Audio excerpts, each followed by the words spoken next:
கையில் வைத்து காத்திருந்தால் எல்லாம் வருவான். பணம் இல்லைன்னா ஓடிடுவான்.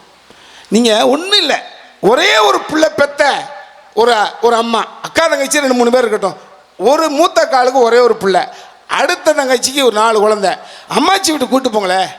அந்த ஒத்த குழந்தை பெற்றவங்களுக்கு தனி சவர்னை. இந்த 4 மகள்களை கூட்டிகிட்டு 4 மகங்களை கூட்டு வர்ற அந்த மகளுடைய குழந்தைகளுக்கு ஒரு விதமான சவர்னை. இது என்ன பெரிய உறவு? உறவு கிளி. ஒரே பேரம் பேத்தினா பார்க்கணும். 4 குழந்தைகளுக்கு 25 ரூபாய் ட்ரெஸ் எடுத்து கொடுத்துட்றது.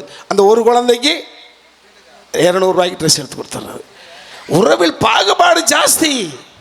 யார் சொன்னது உறவெல்லாம் ஒரே மாதிரி பார்க்குறாங்கன்னு? ஒரு நம்ம சுய லெவலில் ஒரு சென்டிமெண்ட் பார்த்ததுனால உறவை உயர்த்தி பேசிட்டுருக்கோம். உறவை உயர்த்தி பேசுவதற்கு தம் கட்ட வேண்டியது இருக்குது. பணத்தை பேசுவதற்கு அப்படி ரிலாக்ஸேஷன் இருக்குது.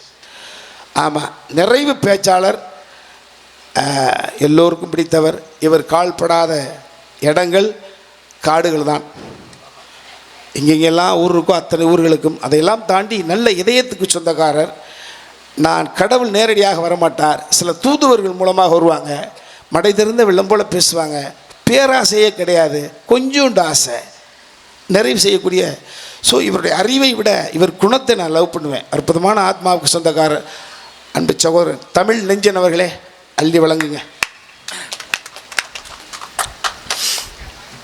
மதிப்பிற்குரிய திரைப்பட நடிகர், இயக்குனர், நல்ல நகைச்சுவையாளர், மிகப்பெரிய வடிவேல் என்கிற ஒரு நடிகரை வைத்து ஒரு பிரம்மாண்டமான படத்தை இயக்கி இந்த தமிழகத்திலே நிரந்தரமாக நாகேஷ் போல, தங்கவேல் போல, பாலையா போல, தேங்காய் சீனிவாசன் போல மக்கள் மனதிலே இடம் பிடித்திருக்கக்கூடிய இந்த மண்ணின் மைந்தர் எங்கள் நடுவர் அவர்களை வணங்கி மகிழ்வதிலே பெருமை அடைகிறேன். நல்ல கை தட்டலாமே. சில ஊருக்கெல்லாம் போனால் பெரிய பிரச்சனை வந்துடும். போன வாரம் ஒரு ஊர் சேலம் பக்கத்தில் சிங்கிபுரங்கிற ஊரில் 10 மணிக்கு தான் அங்கேயும் பட்டி பண்ணுறோம். அப்படி ஏறி பேச ஆரம்பித்தேன். அப்படி பேச ஆரம்பித்தோன்னு ஒருத்தர் ஏய் பேசாது அப்படின்னா, மறுபடியும் ஏய் பேசாடாங்க சொம்பு, எங்கள் ஊர் பாஷை. எனக்கு கடுப்பாயிடுச்சு. ராஜா தானே எங்களை ஏற்பாடு பண்ணார். ராஜா மாதிரி ஒருத்தர் கூப்பியாங்க, எவனோ ஒருத்தர் குடிச்சிட்டு கேட்டா பண்ணுறான், தலைவரை கூப்பிட்டு உட்கார சொல்லுங்க என்ன. அவர் தாங்க ஊர் தலைவர். அந்த ஊர் எந்த நிலைமையில் இருக்கும் பாருங்க. ஒரு இன்னைக்கு ஓணம் பண்டிகைன்னு சொன்னார். ஓணம் பண்டிகைன்னா கதகளி. ஒரு பட்டிமன்றத்தை எப்படி கேட்கணும்னா என்ன ஒரு சொல்லுங்க, ஊத்துக்குழி. கேரளான்னா கதகளி. ஒரு பட்டிமன்றத்தை 12 மணி கூட எப்படி கேட்கணும்னா இந்த ஊத்துக்குழி மக்கள் வணங்கி பெருமை. கதகளி, ஊத்துக்குழி. எனக்கு அவங்க மேலாம் கோவம்லாம் கிடையாதுங்க. கொஞ்சம் கடுமையாக பேசலான்னு வந்து அந்த பொண்ணு கடைசியாக பேசுகிற மோனிஷா பேசுகிற மனசு மாறி போச்சு. ஒரு பணக்கார வீட்டில் ஒரு கழுதை, ஒரு தெருப்பொறுக்கி கழுதை. இந்த பணக்கார வீட்டு கழுதை நோஞ்சானாகுது. இந்த தெருப்பொறுக்கி கழுதை என்ன மாதிரி புசு புசுன்னு இருக்கு. இந்த 2 கழுதையும் சாயங்காலம் பேசிக்குது. ஏன் இங்கேயே உதப்பட்டு சாவரம் உனக்கு உங்கள் வீட்டில் ஓடர்கிட்ட பேசாமல் வெளியே வந்துரு, போஸ்ட்டை தின்னாவது பொழைச்சிக்கலான்னு தெருப்பொறுக்கி கழுது சொல்லுது. அதுக்கு அந்த பணக்கார வீட்டு கழுது சொல்லிச்சா, எனக்கு வெளியே வந்துடலான்னு தான் ஆசை, எங்கள் வீட்டுக்காரனும் ஹவுஸ் ஓனர் வச்சுக்கிட்டே தான் இருக்கான், ஆனால் எங்கள் ஹவுஸ் ஓனர் அடிக்கடி ஒரு வார்த்தை சொல்கிறான், அதுக்காக தான் நான் இங்கே உட்காந்துருக்கேன்ச்சான். என்ன சொல்கிறான் அவங்க ஹவுஸ் ஓனர் இருந்துச்சான், எங்கள் ஹவுஸ் ஓனருக்கு ஒரு அழகான பொண்ணு இருக்குது, அந்த பொண்ணு ஒரு பையனை காதலிக்குது, அந்த பையனை பற்றி பேசும்போதெல்லாம் இந்த கழுதைக்கு ஒன்று கட்டி கொடுத்தாலும் கொடுப்பனே தவிர அவனுக்கு கட்டித்தர மாட்டேன் அப்படி சொல்லுகிறான். அது என்னைக்காவது நடக்காதா அப்படிங்கிற மாதிரி பார்த்துட்டு உட்காந்துருக்கு. இந்த பெண்கள் வந்தாலே அது பிரச்சனை தாங்க. ஒரு அம்மா கோயிலுக்கு போச்சு, இந்த ஊரில் கோயிலுக்கு போயிட்டு புருஷனோட வெளியே வந்தது, செருப்பை போட்டுச்சு, போனை எடுத்து காதில் வச்சுது, புருஷனை அப்படி கையை பிடிச்சிக்கிச்சு, ஒரு 1.5 கிலோமீட்டர் நடந்து போயிடுச்சு. பின்னாடியே ஒருத்தன் போகிறான். 1.5 கிலோமீட்டர் போய் அந்த மாதிரி திரும்பி பார்க்குது. யோ நானும் 1.5 கிலோமீட்டர் பார்க்குறேன் கோயிலேருந்து, அப்படியே பின்னாடியே வரேன் என்ன அப்படின்னு கேட்டான். அம்மா தப்பாக நினச்சிக்காதீங்க, நீங்கள் கோயிலில் வெளியே வந்தோன்னே ஃபோன் பேசுகிற ஞாபகத்தில் என் பொண்டாடி செருப்பை போட்டு வந்துட்டீங்க. இந்த செருப்போட போடலாம் என் பொண்டாடி என்னை வீட்டில் சேர்க்க மாட்டா, இந்த செருப்பை கொஞ்சம் கொடுத்தீங்கன்னா என் பொண்டாடி எடுத்து போயிடுவேன். அப்போ தான் அந்த அம்மா புருஷனை திரும்பி ஓ செருப்பை மாற்றி போட்டேன் கேட்கக்கூடாதா அப்படின்ச்சு. அவன் சொன்னான், உங்கள் புருஷன் கோயிலாண்டே தான் நிற்கிறாரு, நீங்கள் ஃபோன் பேர் அவசரத்தில் என் கையை புருஷன் வந்துட்டீங்கம்மா, அது எனக்கு என்டர்டைன்மெண்ட்டாக இருக்குமேனு உள்ளே அப்படியே வந்தேன். இந்த மாதிரிலாம் பண்ணிட்டு உங்கள் உறவை வளர்க்குறாங்களா? எங்கே உறவை வளர்க்குறது? மாமியார் மருமக அவ்வளோ உறவா, மாமியாருக்கு விஷம் வச்சு எல்லாம் சொல்லிடுச்சு, விஷம் வச்சு கொள்றது வரைக்கும் சொல்லி பின்னாடி போலீஸ்கார உட்காந்துருக்காரு. அவர் எஃப்ஐஆரே போட்டு சார்ஜிட்டே போட்டார். அது வரைக்கும் சொல்லிட்டு ஒரு இடத்துல மாமியார் இறந்து போச்சு, மருமக மடியில் போட்டு அழுது, அத்தை போயிட்டு உறவு எப்படி இருக்குது பார், அத்தையே போயிட்டீங்களே அத்தையே போயிட்டீங்களே. பக்கத்து வீட்டுக்காரி வந்தா, என்ன ஆச்சு உங்கள் அத்தைக்கு? 7வது மாடியில் துணிக்காய போட போனாங்க, கால் இடறி கீழே விழுந்துட்டாங்க. வந்தவ சொன்னாலாம், எங்கள் வீட்டில் 9 மாடி இருக்குது, எங்கள் மாமியார் டெய்லி மேலே தான் போகிறா, ஒரு நாளும் அப்படின்னாலும் அதுக்கு அழுத சொன்னாலும் அவங்களா விடுவாங்க, நாம தான் பிடிச்சி தள்ளி விடணும். அவங்களா விடுவாங்கன்னு எந்த காலத்தில் நம்ம எதிர்பார்க்கறது? அந்த அம்மா அதே மாதிரி புருஷன் பொண்டாட்டி மடியில் படுத்திருக்கா, நல்லா கவனிக்கணும். புருஷன் நல்லா கை தட்டுறீங்க, அவங்களுக்கு ஒரு கைத்தள்ளி கொடுங்கப்பா. இந்த மாதிரி ரசிகரை நான் எங்கேயும் பார்த்தது கிடையாது. பொண்டாட்டி மடியில் புருஷன் படுத்துருக்கா, உயிர் போகுது. அடியே நான் இறந்த பிறகு நான் பழைக்க மாட்டேன், நான் போயிடுவேன். நான் இறந்த பிறகு இந்த ஏழாவத்தர் ஆறுமுகத்தை கட்டிக்க அப்படின்னா இந்த அம்மாவுக்கு கோவம் வந்துடுச்சு. ஏங்க ஏழாவத்தர் ஆறுமுகத்தையாக கட்டிக்க சொல்கிறீங்க? அவர் உங்கள் பரம எதிரியாச்சே, அவரை அழிக்கிறதுக்கு எவ்வளவோ பாடுபட்டீங்க, அவரையும் அழிக்க சொல்கிறீங்க. ஆமாண்டி அவனை அழிக்க பார்த்தேன், அவனை அழிக்க முடியல, நீ அவனை கட்டிக்கோ, அவன் தன்னால் அழிச்சிருவான். அழிக்கிறதுக்குன்னே பிறந்துட்டு நாங்கள் உறவை அப்படியே கொடுக்குறோம். எனக்கு கல்யாணம் ஆகி 14 வருஷம் ஆகிறது. அந்த அம்மா மோனிஷா 14 வருஷம் ஆகிறது. உன் கல்யாணம் ஆகி 14 வருஷம் ஆகுது, எனக்கு கல்யாணம் ஆகி 27 வருஷம் ஆகுது. நடுவருக்கு எவ்வளோ கல்யாணம் ஆச்சு அவருக்கு தெரியும். தனிப்பட்ட முறையில் ராஜாவுக்கு எப்போ கல்யாணம் ஆச்சுன்னு அவருக்கு தெரியும். தனிப்பட்ட முறையில் நீங்கள் கல்யாணம் யார் யாருக்கு எப்போ கல்யாணம் இருக்குன்னு நீங்கள் கண்டுபிடிச்சா சுலபமாக கண்டுபிடிச்சிடலாம். அவங்க வீட்டுக்கு போனீங்கன்னா மனைவி கணவனை பார்த்து ப்ளீஸ் அதை எடுங்களேன் அப்படின்னா கல்யாணம் ஆகி 1 மாதம் ஆயிருக்குன்னு அர்த்தம். ஏன்னா அப்படின்னா 3 வருஷம், எடிய அப்படின்னா 7 வருஷம், எங்கடா உங்கள் அப்பா அப்படின்னா 10 வருஷம், உங்க கூட போய் வாட நம்பார் அப்படின்னா 26 வருஷம். இப்போ எனக்கு கல்யாணம் ஆகி 27 வருஷம் ஆகுது. நான் என்ன ரேஞ்சில் இருப்பேன் பாருங்க. காசு கொடுத்தாதான் பொண்டாட்டி. 1ஆம் தேதி தான் அத்தான், 31ஆம் தேதி செத்தான். 1ஆம் தேதி தான் டாடி, 31ஆம் தேதி கேடி. மெரினா பீச்சு பையன் குளிக்க ஓடுறான் கடல்ல. அம்மாக்காரி வந்துடுறா என் செல்லம் வந்துரு, உனக்கு நீச்சல் தெரியாது வந்துரு உறவு. பையன் வந்துட்டான். அப்பக்காரன் குளிக்க ஓடுறான். அம்மாக்காரி கூப்பிடவே இல்லை. பையன் கேட்குறான், அவருக்கு தானே நீச்சல் தெரியாது, ஏன் அவரை கூப்பிடல? அவர் மேலே 10 லட்சம் இன்சூரன்ஸ் இருக்குடா, வந்த வரைக்கும் லாபம்டா. எப்படி உறவு? எப்படி உறவு?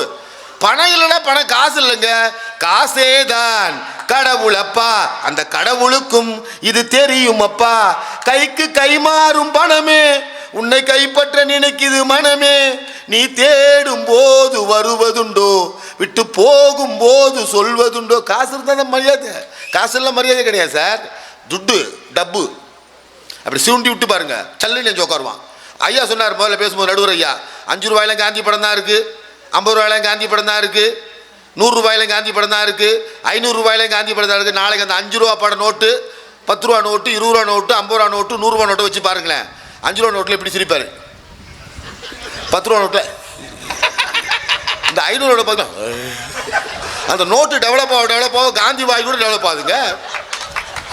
பணம் போட்டால் தான் மதிப்பான், இல்லைன்னா மதிக்க மாட்டான். துட்டை போடுங்க. ஒரு பையன் என்ன நீங்கள் சாதாரணமாக நினைக்காதீங்க, நீங்கள் என்ன சாதாரண நடுவர் கூட விஷயம் தெரியாது, என்ன நீங்கள் சாதாரணமாக நினைக்காதீங்க.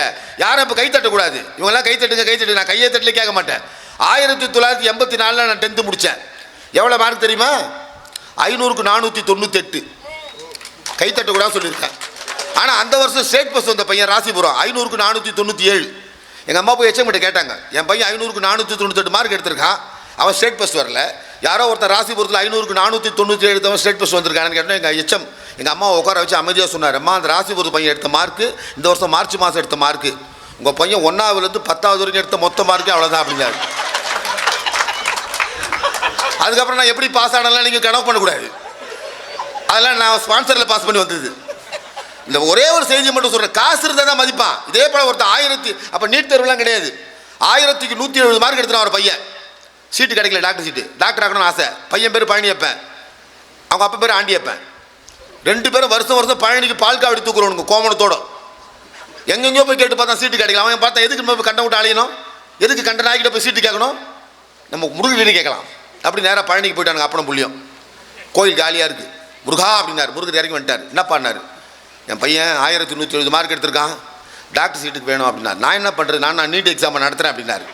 இல்லை முருகா, உன் பேர்லேயே ஒருத்தன் பழனி ஆண்டவர் மெடிக்கல் காலேஜ் வச்சுருக்கான், நீ வந்து ரெக்கமெண்ட் பண்ணால் சீட்டு கிடச்சிடும். என் பேரில் மெடிக்கல் காலேஜ்? ஆமாம் வா போகலான்ட்டு 3 பேரும் பஸ்ஸு பிடிச்சி வந்து மெடிக்கல் காலேஜ் உள்ளே போனால் கரஸ்பாண்ட் சீட்டில் உட்காந்துருவா. பின்னாடி பழனி ஆண்டவர் முருகர் போட்டு பெருசாகுது 6 அடிக்கு. முருகரை பார்த்தோன்னா அந்த ஓனருக்கு கையும் உள்ள காடவில்லை. முருகா உன்னை பார்க்க திருச்செந்தூர் மட்டும் வந்திருக்கேன், எனக்கு காட்சி கொடுக்கல, என் கல்லூருக்கு வந்திருக்கேன், என் சீட்டை வந்து குந்துனார். அது உன் சீட்டு, நீ அதில் குந்து. நான் என் சீட்டில் குந்துறேன், முன் சீட்டில் குந்தார். என்ன முருகா விஷயம் சொன்னார். பையன் பழனியப்பன், அவங்க அப்பா பேர் பழனியாண்டி. சரி 1170 மார்க் எடுத்திருக்கான், சரி உன் மெடிக்கல் காலேஜில் ஒரு சீட்டு கொடுத்தா நல்லாயிருக்கும் அப்படின்னாரு முருகன். அப்போ தான் கரஸ்பாண்ட் தலையை சொல்லிடான், எல்லாருக்கும் 40 லட்சம் வாங்குறேன், நீயே வந்திருக்க, ஒரு 20 லட்சம் கொடு முருகான்னா.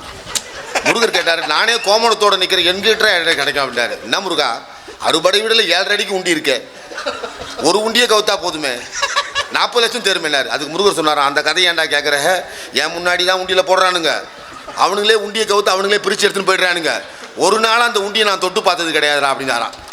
கடவுளுக்கு கூட காசு இருந்தால் தாங்க மரியாதை. கைத்தட்டலாமே, காசு இருந்தால் தான் கடவுளுக்கு கூட மரியாதை. பணக்கார கடவுள் ஏன் பிரித்து வச்சுருக்கோம், திருப்பதி வெங்கடாச்சலத்துக்கு ஏன் போகிறோம், பணக்கார கடவுள் அடிக்கடி போகிறோம். காரணம் என்னென்னா பணம் இருந்தால் தான். அவங்க சொல்கிறாங்க வந்து நாங்கள் உறவு, அண்ணன் தங்கை உறவு, ஒன்றும் வேண்டாங்க, எனக்கு முடி வெட்டி ஷேவ் பண்ணுறதுக்கு 150 ரூபா, எனக்கு முடி வெட்டி ஷேவிங் பண்ணுறதுக்கு 350 ரூபா, நான் எக்ஸ்ட்ரா ஒரு 50 ரூபா கொடுப்பேன் அவனுக்கு. ஆனால் என் பொண்டாட்டி புருவ முடியை பிடுங்கிறதுக்கு 850 ரூபா.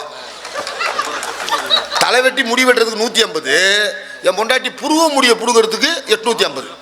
எல்லாம் காஸ்ட்லி, எல்லா காஸ்ட்லி பண்ணிட்டு அவ்வளோ அநியாயம் பண்ணிட்டு. சார் ஒரே வாரம் சொல்லட்டுமா, ஆண்களை பற்றி 2 வாரம் சொல்லிட்டு போகிறேன், நல்லா கை தட்டுறீங்க ஆண்கள் முன்னாடி உட்காந்து. இதுக்காகவே இது ஒரு பட்டிமன்றம் பண்ணலாம். பட்டிமன்றத்தை ரசிக்க ஊத்துக்குழியா இல்லை காட்டுப்புளியான்னு வச்சா அது ஊத்துக்குழியான்னு சொல்லக்கூடிய அளவுக்கு அந்த ஆண்கள் அப்படியே உட்காந்து ரசித்து கை தட்டுறீங்க, அவ்வளோ சந்தோஷமா இருக்கு சார். அம்மாவும் பிள்ளையும் பேசினா பொண்டாட்டிக்கு ஆகாது, தாய் குளம் தப்பாக நினச்சக்கூடாது. நல்லா கவனிங்க, இந்த ஆண்களுக்காக பேசுகிறேன் சார், இது உங்களுக்கு சப்போர்ட். முடிஞ்ச பிறகு நல்லா தான் கை தட்டுங்க.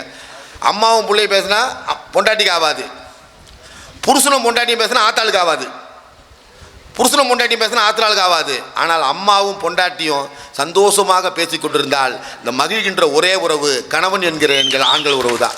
தெரியுமா உங்களுக்கு? அவங்கக்கிட்ட வந்து நாங்கள் உறவு வளர்க்குறோம், உறவுக்காக வளர்க்குறோம், உறவுக்கு என்ன ஒன்றுமே கிடையாதுங்க. காசு இருந்தால் மட்டும்தான் வாழ்க்கை. வள்ளுவர் சொன்னார், பொருள் இல்லாருக்கு இவ்வுலகம் இல்லைனார். நல்லா கவனிக்கணும், பொருள் இல்லாருக்கு இவ்வுலகம் இல்லைனார். என்ன அர்த்தம்? பொருள் இல்லைன்னா இந்த உலகமே கிடையாதுன்னு சொன்னவர் வள்ளுவர். சில டைம் சொல்லுவாங்க சில பேர், அதாவது மாதிரி வந்து அரண்மனைப்பட்டதே இல் வாழ்க்கை அதனும் பிறன் பழிப்பில்லா நன்று. யார்? வள்ளுவர் சொல்லியிருக்காராம். அரண்மனைப்பட்டதே இல் வாழ்க்கை அதனும் பிறன் பழிப்பில்லா நன்று. அதானே கல்யாண பத்திரிகையில் போட்டிருக்கோம். அந்த ஒரு குறள் தானே, அந்த ஒரு குறளை மட்டும் மனப்பாடம் பண்ணி பேசுகிற ஆளுங்க அது 3. யார்? இந்த ஜெய்சித்ரா, இன்னொன்று யார்? சாதனா. இந்த கடைசியாக வந்து ஆடிச்சு பாருங்க, கருப்போட கட்டி காளி மாதிரி. மோனிஷா. பேருங்களை பாரு எப்படி வச்சிருக்கான் பாரு, கோனிஷா மோனிஷாட்டு. இதுக்கு 3 அப்படி வந்து பேசுறது. ஆனால் காசு இல்லை என்றால் கூட, பணம் இல்லை என்றால் கூட நேசிக்கின்ற உறவு ஆண்கள் உறவு தான். ஏன் தெரியுமா? எங்களுக்கு தான் சகிப்புத்தன்மை அதிகம் ஆம்பளைக்கு. தெரியுமா உங்களுக்கு? பொம்பளைங்களுக்கு சகிப்புத்தன்மை கிடையாது. பொம்பளைங்களுக்கு தான், ஆம்பளைக்கு தான் சகிப்புத்தன்மை. எங்கள் ஊர் சென்னையில் இருக்குது, திருவத்தூர், வட சென்னை. என் பொண்ணு மச்சிஞ்சி 12:45 மணிக்கு வருவா கோயம்பேட்டுக்கு. அந்நேரத்தில் நான் வண்டி எடுத்துக்கிட்டு வந்து அவளை கூப்பிட்டு போவேன். நீங்கள் செய்வீங்களா? எங்கள் அண்ணன் தம்பி வந்தால் கஞ்சி ஊற்றுறீங்களா? ஆனால் நாங்கள் உங்கள் தங்கச்சி வந்தால் எப்படி கவனிக்கணும் திருவிழாவுக்கு? கருணை மனசே ஆண்கள்கிட்ட தான் இருக்குது. ஏன் தெரியுமா? இந்த ஊரில் தான் நடுவில் அவர்களை பேசணும். ஏன்னா கருணை மனசு மட்டும் இல்லை, ஒரு பட்டிமன்றத்தை எப்படி ரசிக்கணும்னு சொல்லக்கூடிய ஒரு ஆதாரம் கண்டிப்பாக இந்த ஊரில் தான் இருக்குது. இறுதியாக ஒன்று சொல்லி நிறைவு பெறேன், எனக்கு டைம். இறுதியாக ஒன்று சொல்லி நிறைவு பெறேன். ஒரு அம்மா சொல்லிச்சு, புருஷங்காரன் இறந்துட்டா, பொண்டாட்டிக்கு வெள்ளை புடவை வெள்ளை ஜாக்கெட்டு, புருஷன் இறந்துட்டா. ஆனால் ஆம்பளைங்க அப்படியா? பொண்டாட்டி இறந்தால் கூட ஜீன்ஸு பேண்ட்டு டிஷர்ட்லாம் போடுறான். அம்மா உங்களுக்காவது புருஷன் இறந்தால் தான் வெள்ளை புடவை வெள்ளை ஜாக்கெட்டு, தாலி கட்டுற அன்றைக்கே வெள்ளை வேஷ்டி வெள்ளை சட்டை கட்டி தான் உட்கார வைக்கிறாங்க. ஐயர் தான் கூப்பிட்றாரு, நல்ல நேரம் போகிறதுக்கு முன்னாடி கூப்பிடுன்றார். என்ன அர்த்தம்? நல்ல நேரம் போக போகுதுன்னு அர்த்தம். மொத்த நல்ல நேரத்தை எழுந்துட்டு நாங்கள் உட்காந்துருக்கோம், குடும்பத்துக்காக கஷ்டப்படுறோம். ஆனால் ஒரு மனுஷனுடைய வாழ்க்கையினுடைய வெற்றியை தீர்மானிப்போம். அதை தான் நீங்கள் நல்லா கவனிக்கணும். இந்திய நாட்டு இப்போ வல்லரசு நாடு உலகத்தில் எவ்வளோ இருக்குது? அமெரிக்கா, ரஷ்யாவில் வல்லரசு நாடு. இந்தியா ஏன் இன்னும் வல்லரசு ஆகலை? இந்தியாவிலும் பொருளாதாரம் தேவை, வாழ்க்கையிலும் பொருளாதாரம் தேவை. ஒரு பொருளாதாரத்தில் உயர்ந்தால்தான் அந்த நாடு வல்லரசு நாடு. கைத்தட்டலாமே. பொருளாதாரத்தில் உயர்ந்தால் தான் வல்லரசு நாடு. அதே போல் பொருளாதாரத்தில் உயர்ந்தால்தான் அது நல்ல குடும்பம். கணவன் உழைக்க வேண்டும், பொருள் ஈட்ட வேண்டும். பொருள் இருந்தால் மட்டும்தான் அந்த குடும்பத்திலே நிரந்தரமான மகிழ்ச்சி தரும். உறவு நாங்கள் இல்லைன்னு சொல்ல, எங்களுக்கு பொண்டாட்டி இருக்குது, பிள்ளை இருக்குது, எல்லாம் இருக்குது, அத்தை மாமி நாத்தனார் கொழுந்தனார் எல்லாம் இருக்குது. ஆனால் நீங்கள் அப்படியா? எல்லாம் அத்தை நாத்தனார் மாமனார் இருக்குது. இன்னொன்று சொல்லட்டுமா? தனித்தனியாக இருக்க செங்கலை நல்லா கவனிக்கணும் ஆண்கள். தனித்தனியாக இருக்க செங்கலை மொத்தமாக சேர்த்து கட்டி வச்சா அவர் கொத்தனார், பில்டிங்காக கட்டினா அவர் கொத்தனார். கூட்டு குடும்பமாக இருக்க குடும்பத்தை செங்கலாக பிரித்தா அவள் தான் நாத்தனார். மேட்ரே ஓவர். ஆனால் பணத்தை உடைக்கிறதுக்காக காலையில் எழுந்து, அது ஏற்கலப்பையாக இருக்கட்டும், வண்டி ஓட்டுற வேலையாக இருக்கட்டும், லாரி ஓட்டுற வேலையாக இருக்கட்டும், மூட்டை தூக்குற வேலையாக இருக்கட்டும், ஒயின் ஷாப்பில் வேலை செய்யட்டும், பாரில் வேலை செய்யட்டும், மீன் விற்கட்டும், எந்த வேலையை செஞ்சாலும் உழைத்து கொண்டு வர காசு தான் வாழ்க்கையினுடைய வெற்றியை தீர்மானிக்கும். இதைத்தான் எம்ஜிஆர் அவர்கள் ஒரு படத்தில் சொன்னார், வயிற்றுக்காக மனுஷன் இங்கே கயிற்றில் ஆடுறான் பாரு, ஆடி முடிச்சு இறங்கி வந்தா அப்புறந்தாண்டா சோறு, நான் அன்போடு சொல்லுறதை கேட்டு நீ அத்தனை திறமையும் காட்டு, இந்த அம்மாவை பாரு ஐயாவை கேளு, ஆளு கொண்டு கொடுப்பாங்க. கைத்தட்டலாமே. வருமானம் இருந்தால் தான், டப்பு இருந்தால் தான் காசு. காசு இல்லாதவன் கடவுளானாலும் கதவை சாத்தடினான். காசு இல்லாதவன் கடவுளானாலும் கதவை சாத்தடினான். இறுதியாக ஒரு செய்தியை சொல்லி நிறைவு பெறுகிறேன். இது விநாயகர் சதுர்த்தி. அழகான முறையில் இந்த விழாவை நீங்கள் அழகாக பண்ணுறீங்க. விநாயகர் எப்படி இருப்பார்? யானை ரூபத்தில் இருப்பார். கழுத குதிரைலாம் நமக்கு காலு கீழே இருக்கும். கழுத மேலே ஏறிடலாம், குதிரை மேலே ஏறிடலாம். ஆனால் யானை மேலே ஏற முடியாது. யானை மேலே எப்படி ஏறணும் தெரியுமா? ஏணி போட்டு தான் ஏற முடியும். ஏணி போட்டால் யானை தள்ளி விட்டுரும். ஆனால் யானை மேலே எப்படி ஏறுறது? யானைக்கு முன்னாடி நின்று வலது காலை தொட்டோம்னா யானை கீழே உட்கார்ந்து நாம் தோளிலே ஏறுவதற்கு இடம் கொடுக்கும். இதுக்கு என்ன அர்த்தம் தெரியுமா?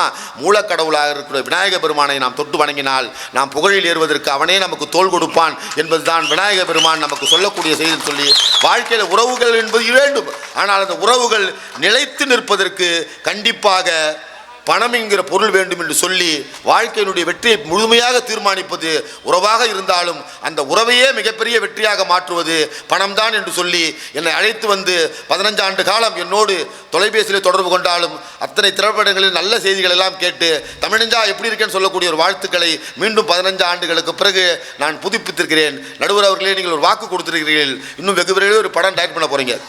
அந்த படத்தில் கோயிலுக்கு முன்னாடி போய் சொல்லக்கூடாது. அந்த படத்தில் எனக்கு ஒரு நல்ல சீன் கொடுக்குறேன்னு சொல்லியிருக்கீங்க. அந்த சீனை இந்த ஊத்துக்குளி மக்கள் கண்டிப்பாக எனக்கு கைத்தட்டலோடு வாங்கி தருவார்கள் என்பதை சொல்லி இந்த ஊத்துக்குளி மக்களை விட்டு விலகுவதற்கே எனக்கு நேரமில்லை. இருந்தாலும் பட்டிமன்றத்துக்கு என்று ஒரு மரபு இருக்கிறது. அந்த மரபோடு நடுவருடைய நேரத்துக்கு இணங்கி வாழ்க்கையினுடைய வெற்றியை தீர்மானிப்பது பணம் தான் என்று சொல்லி விடைபெறுகிறேன். நன்றி, வணக்கம்.